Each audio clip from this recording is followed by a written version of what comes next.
So the ratio of deliberate practice to game-like, Tim, I'm wondering if you play a game first, can you dial them back to work on the skill? Or are they losing? No, I think sure you can. And I know Tom, and like even at the national team level, some days we go out and just play a game right off the top, because it's fun. It gets them excited, gets them into practice. Then you step back and you start working on some things and go back to the game. I think for sure. In lots of ways, it might be the best thing, especially for the young kids, to go out and have some pure fun right off the top at practice.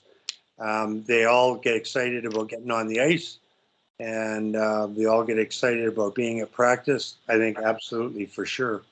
I think it's actually probably a good idea, not just a sometimes thing.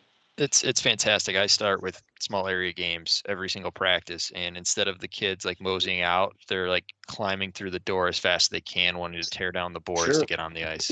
Sure. That's what This guy named Horst Wein.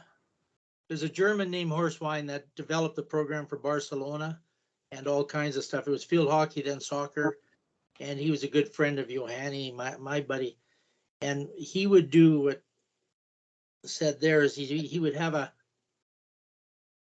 game with some kind of a rule, like you can only use your left foot to kick or something like this, and they'd play, and then he had what was called corrective exercises.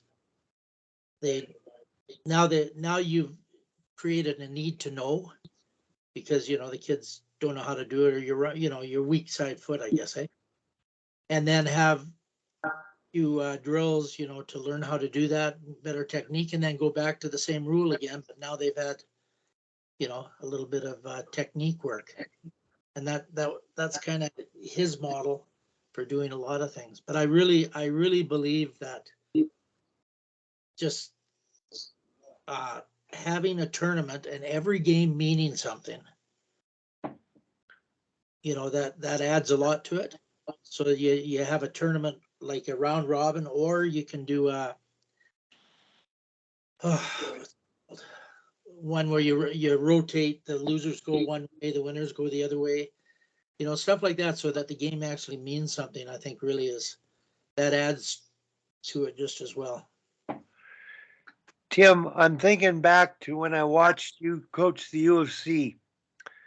It was the most remarkable competitive scrimmage I've ever seen, because you had broke down positive plays in each zone that you awarded them points on. I don't know if you recall or not, but at the collegiate level, the players were focusing on tactical strategies to advance the puck up the ice, and they got points for doing correct things there.